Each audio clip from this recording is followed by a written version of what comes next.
The following episode is brought to you in part by Nissan Commercial Vehicles and the full-size NV Cargo. Nissan, innovation that excites.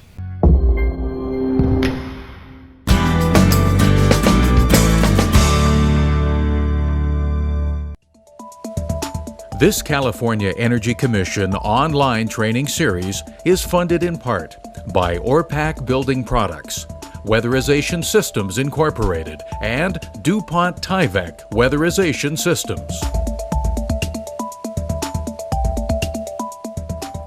Much of the litigation in the construction industry is due to water leaking in through the building envelope. An important component to creating a callback-resistant home is to flush windows properly.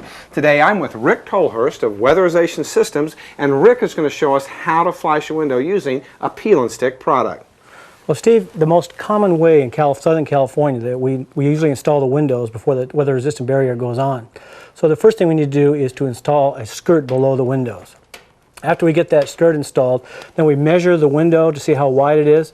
Then we cut the flex wrap we're using today is a peel and stick product, 6 inches longer than we need it to make sure it goes up the sides of the open window jamb. And that's the sill flashing, correct? That's correct. That's the sill flashing. After we get that measured, we cut it to the right length naturally, and then we take off the first side of the peel and stick and put it in there. And the nice thing about it, if it doesn't stick very well, we can do it again. After we get that nicely shaped into the window, then we peel off the second side, and then we actually form that or flex that around the side of the window to seal that sill. Now that creates kind of a nice water-resistant boot all the way around the inside of the window framing that protects the entire sill. Exactly. You're getting a seamless seal there, so water can't get into the jamb flashing or the sill. What's next, Rick? Next, Steve, we install the jamb flashings, very simply.